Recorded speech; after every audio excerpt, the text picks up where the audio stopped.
హల్లెలూయా. దేవుని నామానికి మహిమ కలుగును గాక. దేవుని పేట కూడిన మీ అందరికీ నా హృదయపూర్వకమైన వందనాలు చెల్లిస్తున్నాం.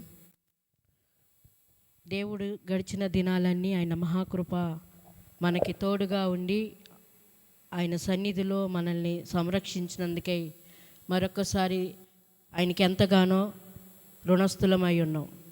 ఆమేన్. చిన్న ప్రార్థన. దైవమా నీకు వందనాలు, స్తోత్రాలు.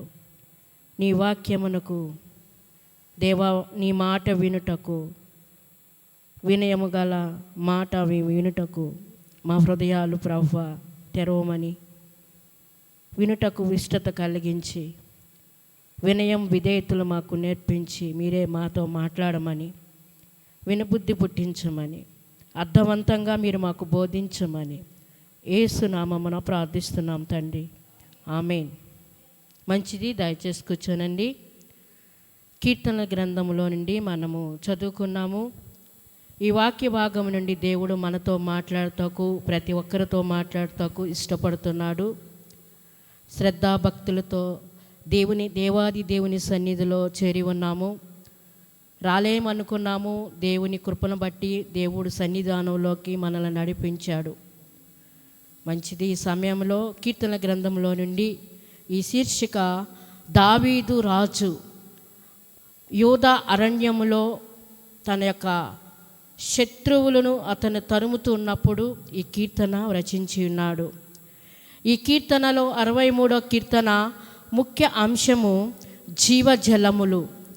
ఈ కీర్తనలో మరి పరమ ఔషధము నదిని ప్రాణమునకు చేద తీస్తుందని మాట్లాడుతున్నాడంటే, ఎల్లప్పుడూ ఆయన యందు నమ్మిక ఉంచుడి, ఆయన సన్నిధిని మీ హృదయములు కుమ్మరించుడి. దేవుడు మనకు ఆశ్రయము. చాలండి.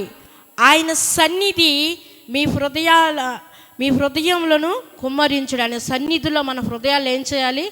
కుమ్మరింపు ప్రార్థన చేయాలి. ఏంటి కుమ్మరింపు ప్రార్థన అంటే?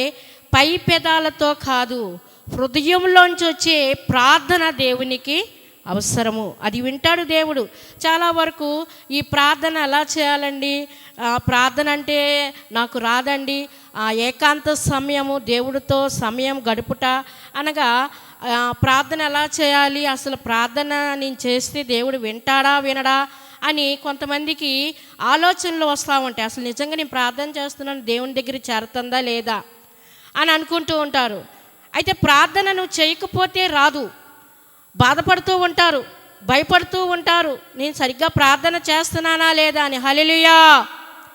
ప్రార్థన అనేది దేవుడితో మాట్లాడుట, దేవునితో సంభాషణ చేయుట, ఆ దేవుని సన్నిధిలో ఆయన ముఖమును ఎదుకుట. ప్రార్థన రాదు, నాకు చేయటం రాదండి. ఎలా వస్తుందంటే, నువ్వు ప్రార్థన చేస్తూ నువ్వు మోకరించినప్పుడు, నీవు నోరు తెరిచినప్పుడు దేవుడు ఆయన అంటున్నాడు కదా. మనం అనుకుంటూ ఉంటాం, నాకు అసలు ప్రార్థన చేయటం రాదండి, ఎలా మొదలు పెట్టాలో తెలియదు, ఎలా ముగించాలో కూడా తెలియదు. నాన్ స్టాప్గా కొంతమంది చేస్తూ ఉంటారు. అంటే తెలియక చేస్తున్నారా లేకపోతే తెలుసు చేస్తున్నారా? మనం ప్రార్థన చేస్తున్నప్పుడు దాని ఫలితం పొందుకుంటున్నామా? ఇది సందర్భమా, ఇది లేదా అని మనం ఆలోచన చేయకుండా కొన్ని సందర్భాలు లేకుండా ప్రార్థనలు కొంత చేస్తూ ఉంటారు.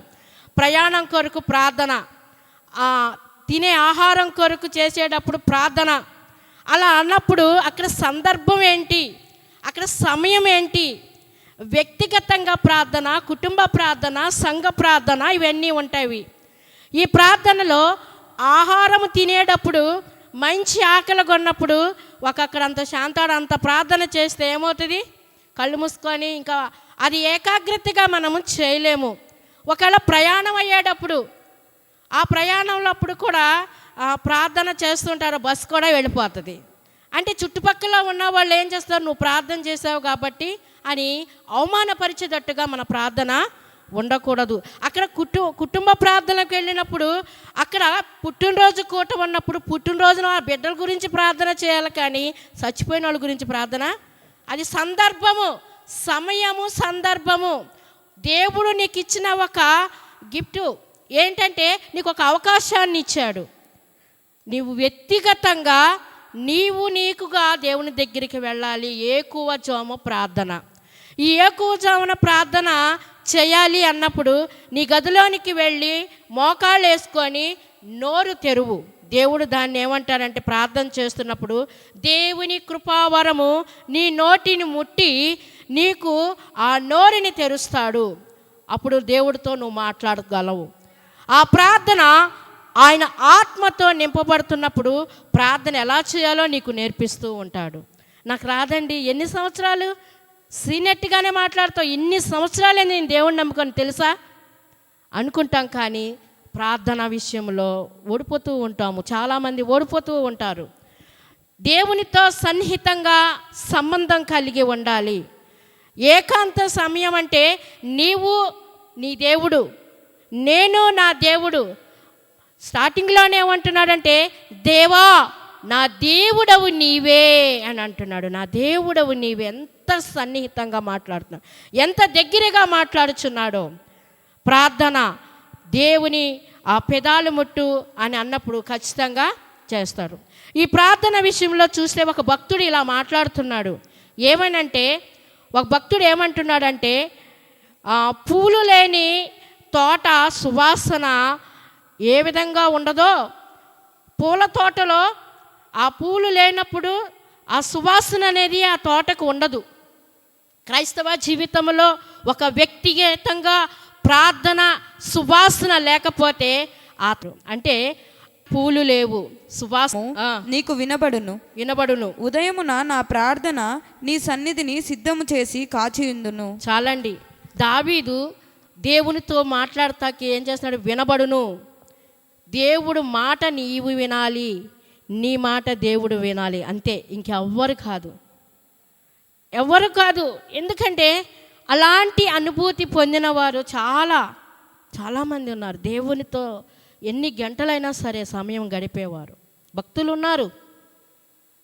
కంఠధ్వని ప్రార్థన చేసుకొని, ప్రార్థనలో ఉంచుకొని కనిపెడుతున్నాడు భక్తుడు, దావీదు భక్తుడు. సిద్ధపరుస్తున్నాడు. ఎత్తుక్కోటలా ప్రార్థనలో మాటలు ఎత్తుక్కోటలా. ఏ మాటలైతే అది చాలా బాగుంటుంది అని కాదు. గంభీరమైన మాటలు మాట్లాడితే, లేకపోతే ఉన్నతమైన పదాలు నోటికి తిరగలేని పదాలు పలికితే అదే పెద్ద ప్రార్థన అనుకుంటాము. కానీ అలాంటి ప్రార్థన కాదు. ఏకువనే దేవుని సన్నిధిలో నేను ఉండాలి.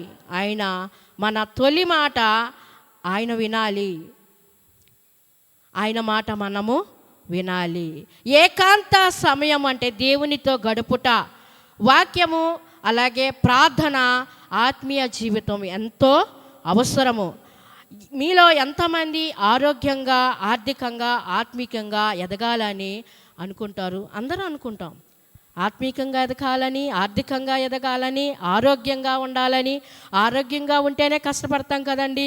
ఇవన్నీ కూడా ఉండాలంటే దేవుని సన్నిధిలో దేవుని చెప్పే జీవముగల మాటలు వినాలి. మనం ఆ వాక్యానుసారంగా మనం అనుసరించి నడుచుకోవాలి. ఏకాంత సమయంలో ప్రార్థన అనేది ప్రతిదీ కూడా మనం సాధించవచ్చు. దేవుళ్ళో ప్రతిదీ ఆయనకి విన్నమించుకోవచ్చు. అందుకే ఏకాంత సమయము మనం ఒక సమయాన్ని పెట్టుకోవాలి. సమయాన్ని పెట్టుకొని మనం ప్రార్థన చేయాలి. అంతేకాని ఆ సమయాన్ని మనం ఇతరుల సమయాన్ని దొరికించకూడదు. చాలామంది ప్రార్థన చేయమ్మా అన్నప్పుడు అన్ని ప్రార్థన అంతా కూడా అయిపోతూ ఉంటుంది. అంటే ఇతరుల సమయాలు కూడా మనం దొంగిలిస్తున్నప్పుడు అప్పుడు ఏమనుకుంటారు వాళ్ళు?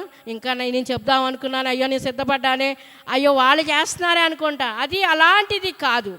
మనం దేవునితో ఎక్కువ సమయం గడపాలి. ఎంతగా మాట్లాడాలి అనుకున్నప్పుడు అంతగా మాట్లాడాలి. మనం ఎంతైనా మాట్లాడచ్చు. దానికి ఏమన్నా కరెంటు బిల్లు కానీ ఏమన్నా బిల్లు ఉందా? ఏమన్నా రీఛార్జ్ చేయాలా? దేవుడితో మాట్లాడటం అంటే ఎంతసేపు అయినా మాట్లాడచ్చు. పరిశుద్ధ జీవితానికి పునాది ఏకాంత సమయము, ఏకాంత ప్రార్థన. ఒకడు పరిశుద్ధంగా జీవితం కలిగి ఉన్నాడంటే అతని అన్ని కోణాల్లో కూడా దేవుడు ఆశీర్వాదకరంగా ఉంచుతాడంటండి. ఆమె కానీ లేకపోతే అతను కానీ ఎప్పుడైతే దేవునికి మరింత దగ్గరగా జరుగుతాడో అప్పుడు ఆరోగ్యపరంగా, ఆర్థికంగా, ఆత్మీకంగా మరింత దగ్గరగా జరిగి అనేక కోణాల్లో ఆశీర్వాదకరంగా నిలుస్తాడంట. ప్రధాన కారణం ఏంటంటే కొంతమంది జయించలేకపోతున్నారు, అంటే అపజయాన్ని పొందుతున్నారు. ఎందుకనంటే ఇష్టం వచ్చినప్పుడే ప్రార్థన, కష్టం వచ్చినప్పుడే ప్రార్థన, సమయం మనం తీసుకొని కాదు, మనం దేవుడిని ఇవ్వమని అని అంటున్నప్పుడు అది కాకుండా ఏదో గుర్తుకొచ్చినప్పుడే ప్రార్థన, బాధ కలిగినప్పుడే ప్రార్థన, రోగం వచ్చినప్పుడే ప్రార్థన, నొప్పి వచ్చినప్పుడే ప్రార్థన కాదు. ప్రార్థన అంటే దేవునితో ఎప్పుడు కూడా ఆ సహవాసం అనేది ఉండాలి. దావీదు భక్తుడు అంటున్నాడు, అందుకే ఏమని అంటున్నాడంటే, నీ బలము నీ ప్రభావము చూడవలనని పరిశుద్ధ ఆలయమందు నేను ఎంతో ఆశతో నీ తట్టు కనిపెట్టుచున్నాను. దేవుని కొరకు కనిపెట్టే వారంగా మనం ఉండాలి. నిజంగా నువ్వు ప్రార్థనలో కూర్చున్నప్పుడు దేవుడు స్వరము నువ్వు గుర్తుపట్టాలి. దేవుడు స్వరాన్ని వినేవారుగా మనం ఉండాలి. ప్రధాన కారణం ఏంటంటే ఎదగలేకపోవటానికి ఆ యొక్క జయించలేకపోవటానికి గల కారణం ఏంటంటే మన వ్యక్తిగతంగా ఫెయిల్ అయిపోతున్నాము. ఏకాంత సమయము మన జీవితంలో మనము ఎక్కువగా ప్రాధాన్యత ఇవ్వాలి. కొంతమంది చాలా వరకు ఇంపార్టెంట్ ఇవ్వరు దానికి. అంటే పొద్దునే లెగాల, అసలు క్రమబద్ధం ఉంటే కదా మనము టయానికి పడుకోవాలి, టయానికి లేవాలి అన్నప్పుడు, తొందరగా లేవాలన్నప్పుడు తొందరగా పడుకోవాలి. 1, 2, 3, 4 కూడా అవ్వచ్చు కొంతమందికి, అంటే వాళ్ళ చదువులు బట్టైనా అవ్వచ్చు, కానీ ఎప్పుడు కూడా ఉండవు కదా. అయితే ఆరోగ్యంగా ఉండాలంటే పెందల కడ తినాలి, పెందల కడ పడుకోవాలి. దేవుడితో మాట్లాడాలి, దేవుడు నీతో మాట్లాడాలంటే క్రమం అనేది పాటించాలి. అందుకే దేవునికి ఇష్టంగా బ్రతకాలి. అందుకే ఏమంటున్నాడంటే, నీవు దేవుని సన్నిధిలో సంతోషంగా ఉండాలి అన్నప్పుడు ఆయన తట్టు ఆయన ఆశతో కనిపెట్టే వారంగా ఉండాలి. అందుకే అంటున్నాడు కదా, యోనా ఆ యొక్క శ్రమ, ఆ యొక్క భయంకరమైన తుఫాను వచ్చినప్పుడు ఆ నోవ బద్దలు కొట్టుకుపోతున్న అంటే అలజడికి అటు ఇటు అన్నప్పుడు అక్కడ ఉన్న వాళ్ళందరూ కూడా ఏం చేస్తున్నారు, నీ ఇష్టదైవాన్ని తలుసుకో అన్నప్పుడు అందరూ కూడా చేస్తున్నారు. కానీ యోనా మాత్రం ఏం చేస్తున్నాడండి, అడుగున ఓడ భాగంలోకి కింద అడుగుకి వెళ్ళి నిద్రపోతున్నాడు. అతనికి బిరిదేమొచ్చింది, ఓ నిద్రపోతా, దేవుడు నీకు చెప్పిన పని ఏంటి, నీవు చేయమన్న పని చేయకుండా నువ్వు ఎంతగానో నిద్రపోతున్నావు. ఎన్నో ఆత్మలు దేవుడి యొక్క ఉగ్రతకి కారణం అవుతున్నాయి. దేవుడు నీకు అప్పగించిన పని చేయకుండా నీ సుఖాన్ని నువ్వు కోరుకుంటున్నావు, నిద్రపోతా అనే ఆ నావికుడు అన్నప్పుడు నిద్రపోతా. అవును, ఆ నిద్ర అనేది దేవుని యొక్క చిత్తాన్ని నెరవేర్చలేవు. అలాగే యేసుక్రీస్తు కూడా ఏకాంత సమయాన్ని గడిపాడు, అనే చిత్తాన్ని, ఆయన ప్రణాళికని తెలుసుకోటానికి. మీరు శోధనలో ప్రవేశించుకున్నట్లు మెలకువ కలిగి ప్రార్థన చేయమన్నాడు. ఒక గడియైనా చేయకుండా ఏం చేస్తారండి శిష్యులు, నిద్రపోతున్నారు. నిద్ర, ఆత్మీయతలో నిద్ర ఉంటే మనం ఎదగలేము, మనం పొందుకోలేము దేవుని మేళ్లను. మొట్టమొదటిగా చూడండి, కీర్తనలు 63:2, అలాగే ఎబ్రిల్ రాసిన పత్రిక 11వ అధ్యాయము 6వ వచనం కూడా చూడండి. నీ బలమును నీ ప్రభావమును చూడవలెనని పరిశుద్ధాలయమందు నేనెంతో ఆశతో నీ తట్టు కనిపెట్టి ఉన్నాను.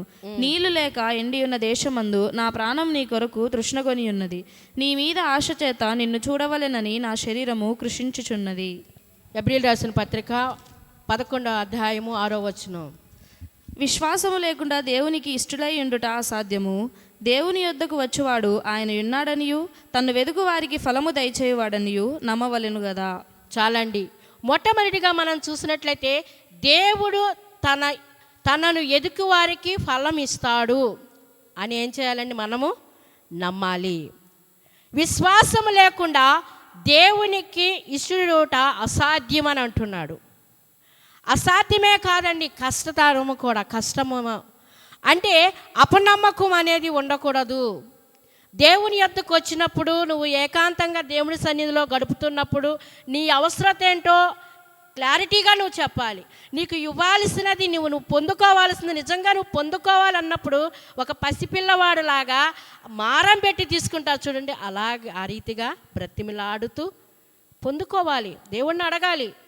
అడిగటం వల్ల ఇక్కడ ఏమంటున్నా అంటే విశ్వాసం లేకుండా దేవునికి ఇచ్చుడవుట అసాధ్యము. దేవుని యొద్దకు వచ్చువాడు ఆయన ఉన్నాడని, తన్ను ఎదికే వారికి ఫలము దయచేయవాడని నమ్మవలెను.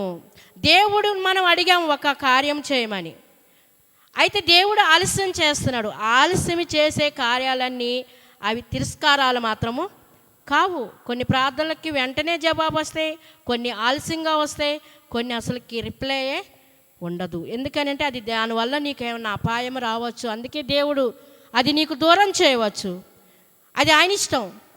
అయితే ఇక్కడ ఎందుకు చిన్న పొరపాటే కదా అపనమ్మకం, ఏముందండి నమ్మాను అది జరగలేదు, దేవుడిని అడిగాను. కానీ దేవుడు నువ్వు అడిగావు, దేవుడు ఇస్తాడు. వెయిట్ చేయమంటున్నాడు. చిన్నదే కదా, చిన్న పొరపాటే కదా, దురదృష్టవశాత్తు చిన్నదే కదా అపనమ్మకం అని అన్నప్పుడు దేవునికి మనిషి మధ్య ఉండవలసిన సంబంధము సమూల నాశనం చేసింది అపనమ్మకము. దేవుణ్ణి నమ్మకుండా ఆదిలోనే జరిగింది. దేవుడు చెప్పిన మాట వినలేదు, అది దేవునికి చాలా కోపం పుట్టించింది. అయితే అపనమ్మకం చిన్నమదే అనుకుంటాం, కానీ అది సమూల నాశనం, దేవునికి మానవునికి ఉన్న సంబంధాన్ని తెంచివేస్తుంది. అయితే భయంకరమైన పాపం అది. మనిషిని తన మనసులో దేవునికి చోటు ఇవ్వకుండా సాతానుడికి, చీకటి జీవితానికి చోటిచ్చేవారుగా ఉంటాడు. దేవుడు నీతో మాట్లాడుతున్నాడు, నీకు ఇస్తానంటున్నాడు. ఆ ఇస్తానన్నప్పుడు ఎదురు చూడకుండా, దేవుణ్ణి చెప్పిన మాట వినకుండా పెడచెవిని పెడితే దేవుడు ఏమిస్తాడు, ఏం చేస్తాడు అనుకున్నప్పుడు ఖచ్చితంగా అది అవిశ్వాసమే, అపనమ్మకమే. అది దేవుడికి ఏమాత్రము ఇష్టం లేదు. దానివల్ల ఫలితము, నీవు నమ్మితే దేవుడు ఫలితం చూడగలవు, నమ్మకపోతే ఏమి ఫలితం వస్తుందో ప్రకటన గ్రంథము 21వ అధ్యాయము 8వ వచనంలో చెప్తున్నాడండి. పిరికివారును అవిశ్వాసులను, అసహ్యులను, నరహంతకులను, వ్యభిచారులను, మాంత్రికులను, విగ్రహారాధకులను, అబద్ధికులందరూ అగ్నిగంధకములతో మండుగుండములో పాలు పొందుదురు. చాలండి. రెండవ మరణం. ఇక్కడ ఆయన సన్నిధిలో హృదయపూర్వకంగా ఎతికేవారు ప్రతిఫలాన్ని దేవుడు ఇస్తాడని నమ్మకంతో నువ్వు దేవుని యొద్దకు రావాలి. కానీ ఏమో నేను నమ్మేశానండి, ఏదో టైంపాస్ కోసం నేను వస్తున్నానండి అని అనుకుంటూ ఉంటాం. కానీ దేవుడు అది మర్చిపోడు. నువ్వు అడిగింది, నీకు కావాల్సింది దేవుడు ఇస్తున్నాడు. అయితే ఆ యొక్క అది ఏమాత్రం అపనమ్మకం అనేది ఉన్నప్పుడు ఆ రెండో లిస్టులో, రెండో కోటాలో ఉంటారు పిరికివారు, అవిశ్వాసులు. విశ్వాసము బదులుగా, నమ్మకము బదులుగా అపనమ్మకం అనేది వచ్చినప్పుడు దేవుణ్ణి బయటికి నెట్టేసినట్టే. కానీ దేవుడు నీకు ఇస్తానని మాట చెప్పినప్పుడు మీ హృదయాల్లో ఒక సందేహము రేణు అంతా ఉన్నా ఇప్పుడే దాన్ని తీసివేయండి.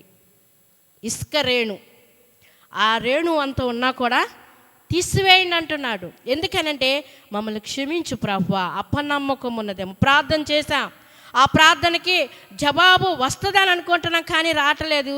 ఇంకా ఏం దేవుడు అని అంటున్నామా? మాటల్లో దేవుణ్ణి దుఃఖపెడుతున్నామేమో.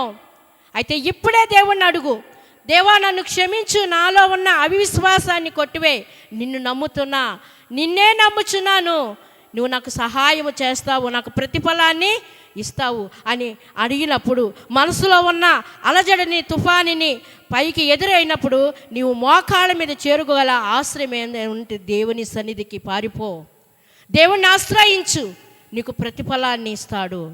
దేవుడు తనని ఎదికి వారికి ఫలాన్ని ఇస్తానంటున్నాడు. ఎప్పుడంటే నీవు దేవుణ్ణి నమ్మినప్పుడు.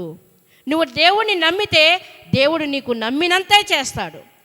నువ్వు నమ్మకం లేకపోతే దేవుడు నీకు కార్యము చేయడు. నువ్వు పూర్తిగా ఆయన మీద ఆధారపడాలి. అయ్యా నాలో అపనమ్మకం ఉన్నదేమో, ఇంతవరకు నేను అవిధేయతగా నీ ఎదుట నేను ఉన్నానేమో, క్షమించు, నువ్వు ఇస్తానన్నావు. ఉదాహరణకి అబ్రహాము దేవుడు అన్నాడు, నీ సంతానాన్ని చూడు నక్షత్రాల్లాగా, ఇప్పుడు ఇసుక పట్టుకో, ఇసుక నీవు లెక్క పెట్టినంతగా నీ సంతానాన్ని ఇస్తాను అన్నప్పుడు మానవుడు కదా, తొందరపడదు.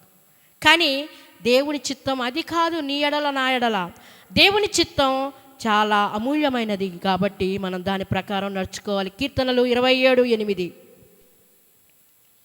నా సన్నిధి వెతకుడని ఆ. నీవు సెలవీయగా ఆ. యెహోవా నీ సన్నిధి నేను వెతికెదనని నా హృదయము నీతో అనెను. చాలండి, ఆ రీతిగా ఉండాలి. దేవుడు ఏమంటున్నాడు? నా సన్నిధిని వెతుకు, నేను నీతో మాట్లాడతాను అంటున్నాడు. దేవుని సన్నిధికి నువ్వు వచ్చి నమ్మకంతో నువ్వు అడుగు, దేవుడు నీకు ఇస్తానంటున్నాడు. మత్తయి సువార్త 7:7 అంటున్నాడు, అడుగుడి మీకు ఇవ్వడును, వెతుకుడి మీకు దొరుకును, తట్టుడి మీకు తీయబడును అంటున్నాడు. అడిగే వారికి ఇచ్చే దేవుడు ఆయన, తట్టేవారికి తీయబడును, ఎదికే వారికి ఆయన దొరికే దేవుడుగా ఉన్నాడు. అందుకే మనం వెదకాలి, ఆయన సన్నిధిలో ఆయన ముఖ కాంతులు మనం వెదకాలి. నీ కరుణ కటాక్షం నాపై ఉంచు, నీ ముఖ ప్రకాశం నా మీద ఉదయింపచేయి. దావీదు ప్రార్థన ఏ రీతిగా సిద్ధపరచుకున్నాడో, కంఠధ్వని ఆయన మన కంఠం ఆయనకి వినపడలాగున, ఆయన కంఠం ఆయన మాటలు మనం వినులాగున, ఆయన మన మధ్యలో ఇంకెవరు ఏది కూడా రాకుండా ఏకాంతంగా ఏకువజామున ప్రభువుని, పక్షులు లేచి చక్కగా వాటి భాషలో దేవుడిని స్తుతిస్తాయి. దావీదు భక్తుడు అంటాడే, ఏకునే లేచి నేను మొరపెడుతున్నానయ్యా, నిన్ను స్తుతిస్తున్నానయ్యా, నిన్ను స్తుతిస్తున్నాను, యెహోవా పాలన నేను అర్పిస్తున్నాను. హల్లెలూయా. దేవుని సన్నిధిలో మరి చేరి ఉన్న మనము దేవుడు కార్యాలు చేస్తానంటున్నాడు. రెండవదిగా చూద్దాం, ఇర్మీయా గ్రంథము 24:6-7 వారి మీద దృష్టి ఉంచుచు ఈ దేశమునకు పడగొట్టగా వారిని కట్టెదను, పెళ్ళగింపగా వారిని నాటెదను. వారు పూర్ణ హృదయంతో నా యొద్దకు తిరిగి రాగా, వారు నా జనులగునట్లును నేను వారి దేవుడు అగునట్లును నేను యెహోవానని నన్నెరుగు హృదయమును వారికిచ్చెదను. చాలండి. అలాగే రోమీయులు రాసిన పత్రిక 8:28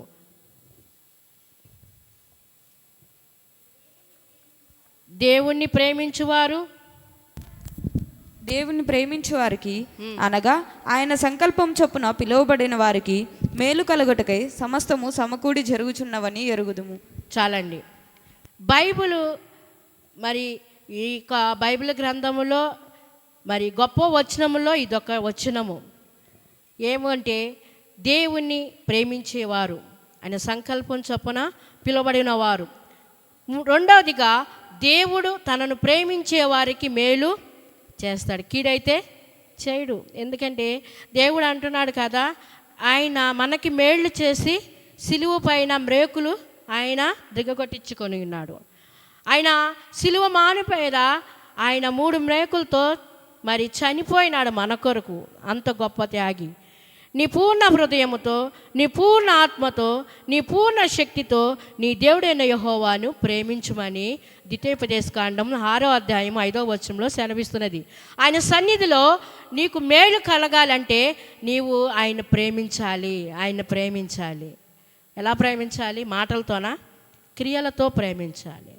ఆయన ప్రేమ మన మీద ఎలా చూపించారో మనము కూడా అదే రీతిగా ఇతరుల ఎడల చూపించాలి. నీవు లేవలేని స్థితిలో లేవనెత్తేది ఆయన. ఏంటి ఆ మేలు అంటే, నీవు లేవలేని స్థితిలో నిన్ను లేవనెత్తేది ఆయనే. కృంగిన సమయంలో బలపరిచేది ఆయనే. నువ్వు నడవలేని స్థితిలో నడిపించేది ఆయనే.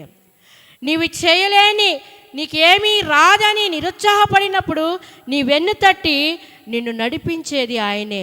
నీ పాపములో పడిపోకుండా కాచేది ఆయనే. నీకు అన్ని విషయాల్లో తోడుగా ఉండి నీకు సరైన త్రోవలో నడిపించేది ఆయనే. ఆయన ప్రేమ ఎప్పటికీ మారదు, ఎన్నటికీ విడిచిపెట్టదు. ఆయన ప్రేమ ఉన్నతమైన ప్రేమ. ఆయన ప్రేమ శాశ్వతంగా మనల్ని శాశ్వతమైన ప్రేమతో ప్రేమిస్తున్నాడు. కాబట్టి ఆయన సమయము మనం ఆ సమయంలో గడపాలి. ఎందుకంటే ఆయన దేవుడు ఒక సమయాన్ని ఏర్పాటు చేస్తున్నాడు. ఆయన చేసే ప్రతిదానికి ఒక ఉద్దేశము కలిగి ఉన్నది. ప్రభువు ప్రేమించే వారికి, ఆయన పిలుపు ప్రకారం పిలువబడిన వారికి ఏది ముందే కాదు, మనకు ముందే అన్నీ కూడా సమకూర్చి ఉన్నాడు. కాబట్టి సమస్తము సమకూర్చి జరుగుచున్నవి. అదంతా అదే కాదు. ఈరోజు మనం ఇక్కడ ఉన్నామంటే అది దేవుని యొక్క సంకల్పము. అందుకే ఆయన ఉద్దేశము, ఆయన నిర్ణయమై ఉన్నది కాబట్టి నీ చిత్తం ఏమైనదో అది నెరవేర్చు అంటున్నాడు. కీర్తనలు 91:14.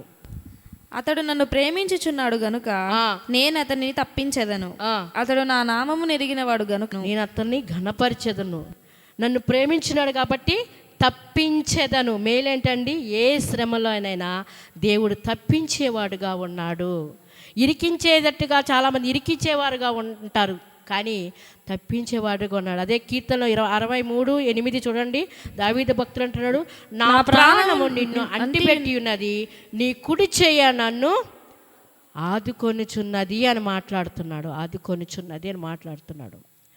ఆయన మరి తను ప్రేమించే వారికి మేలు ఖచ్చితంగా చేస్తాడు. మేలు చేసే దేవుడు ఆయన, కీడు చేసే దేవుడు అయితే కాదు. మూడవదిగా చూద్దాము, కీర్తనలు 63:7. నీవు నాకు సహాయకుడవై ఉంటివి, నీ రెక్కల చాటున శరణుజొచ్చి ఉత్సాహధ్వని చేసేదను. చాలండి, దేవుడు తనను నమ్ముకున్న వారికి ఆదుకుంటాడు.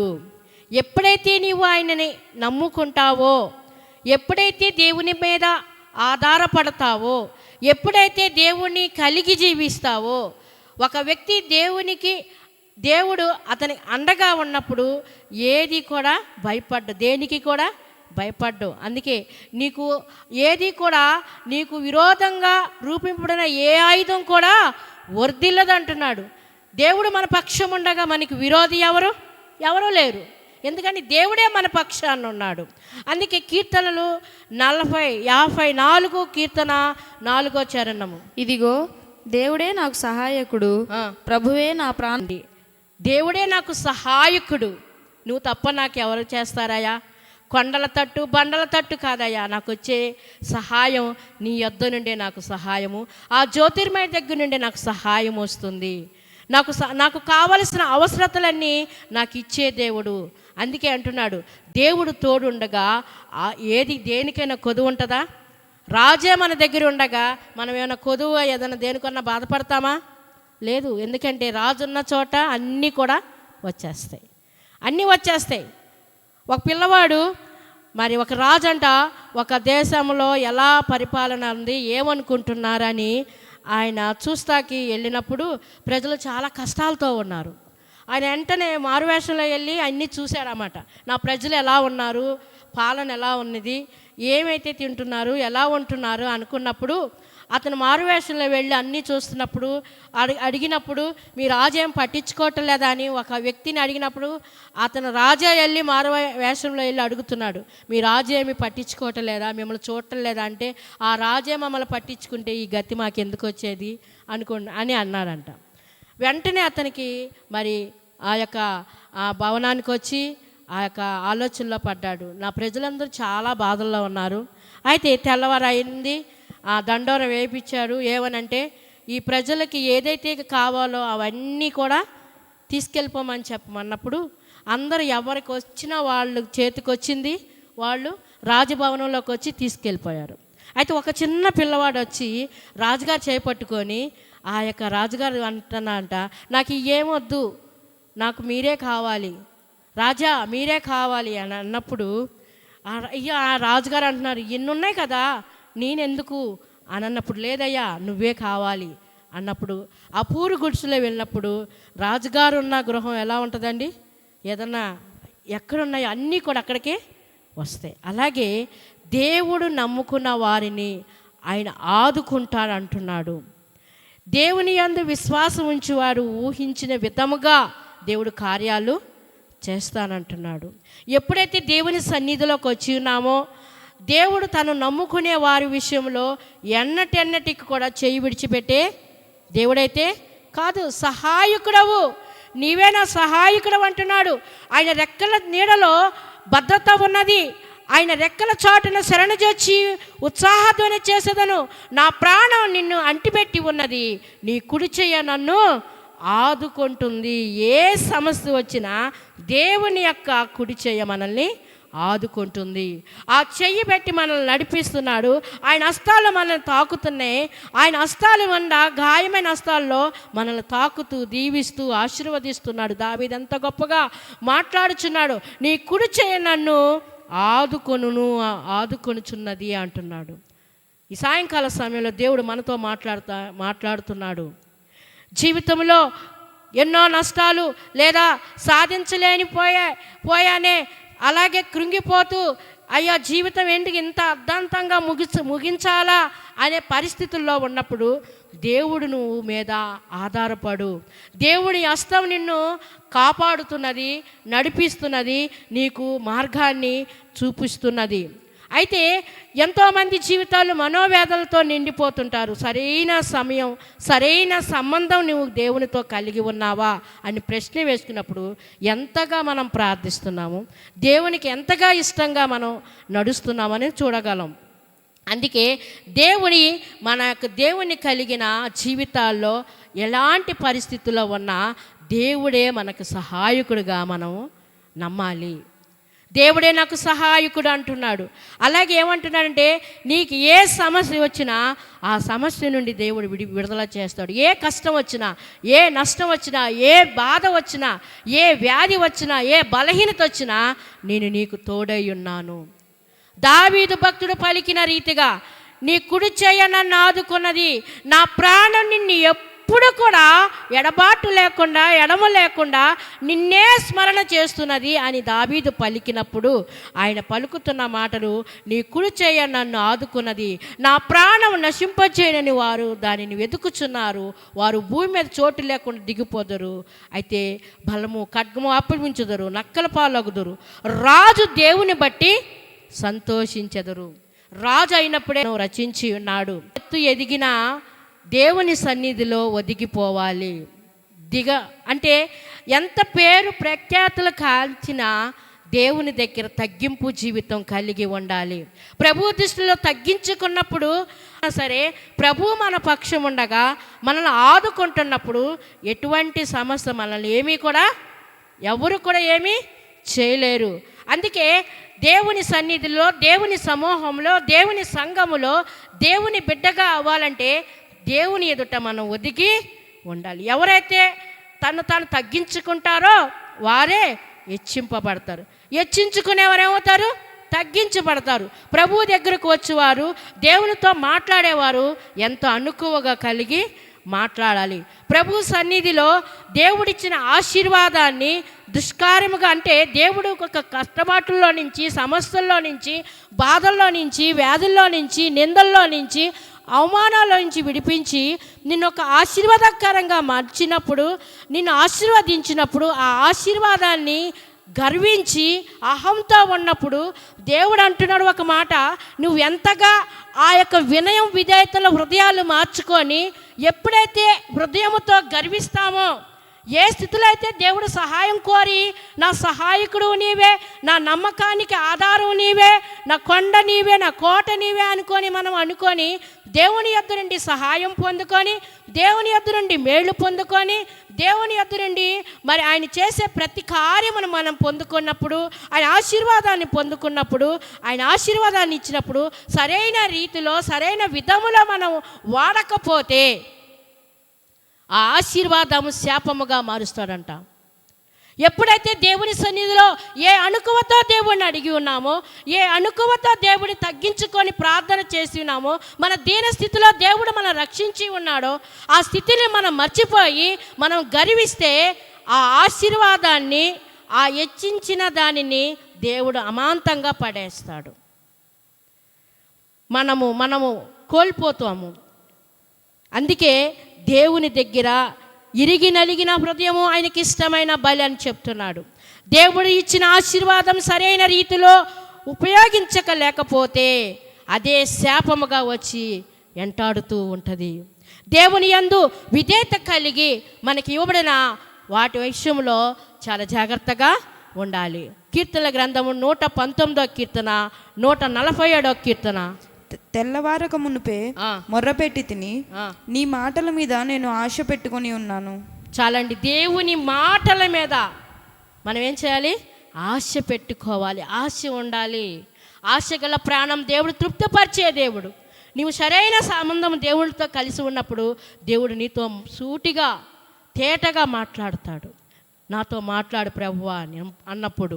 కీర్తనలు 88:13. యెహోవా, నేను నీతోనే మనవి చేయుచున్నాను, ఉదయమున నా ప్రార్థన నిన్ను ఎదుర్కొనును. చాలా ఎంత గొప్ప మాట కోరాకు కుమారులు రచించారు. ఎందుకని ఉదయమనే నా ప్రార్థన నిన్ను ఎదుర్కొనిను. దేవునిలో అంతగా మనము తగ్గి ఉండాలి. విధేయతతో దేవుణ్ణి అడిగే రీతిలో అడిగితే ఖచ్చితంగా దేవుడు ఇస్తానంటాడు. ముగింపుగా ఒక వాక్యం చూసి మనం ముగించుకుందాం. యోహాను సువార్త 1 పత్రిక 5వ అధ్యాయం 14వ వచనం. ఆయనను బట్టి మనకు కలిగిన ధైర్యం ఏదనగా, ఆయన చిత్తానుసారంగా మనం ఏది అడిగినను ఆయన మన మనవి ఆలకించునన్నదియే. 14వ వచనం కూడా అండి. చదండి. ఆయనను బట్టి మనకు కలిగిన ధైర్యం ఏదనగా, ఆయన చిత్తానుసారంగా మనం ఏది అడిగినను ఆయన మన మనవి ఆలకించునన్నదియే. చాలండి. మన ప్రార్థనను ఆయన చిత్తానికి అనుగుణంగా ఉన్నప్పుడు ఏటినైతే మనం అడుగుతామో అది పొందుకుంటాము. నమ్మిన వారు దేవునికి స్తోత్రం చెప్తాం. హల్లెలూయా. ఎప్పుడైతే ఆయన చిత్తానుసారంగా ఆయనకి ఇష్టమైన బిడ్డలుగా అడిగినప్పుడు మనము మొండి అయినా సరే దేవుడు మనకు అనుగ్రహిస్తాడు. అని చిత్తములో ఉన్నవి ఉదయకాలపు ప్రార్థన దేవుణ్ణి ఎదుర్కొనేటట్టుగా ఉండాలి. దేవుని దగ్గరగా జీవించాలి. దేవునిలో తగ్గింపు జీవితాన్ని జీవించినప్పుడు దీనత్వం బహు ఎక్కువగా ఉంటుంది. అలాగే భయము భక్తి పెరుగుతున్నది. ఆయన సన్నిధిలో వణుకుతూ భయపడుతూ కూర్చున్నప్పుడు దేవుడు ఎన్నో విధాలుగా దేవుడు మనకి సహాయము చేస్తాడు. అలాగే ఆ విధంగానే దేవుని సన్నిధిలో ఏకూజామున ప్రార్థన చేసి అనేకమైన ఆశీర్వాదాలు మనం పొందుకున్నాం. దేవుడి మాటలు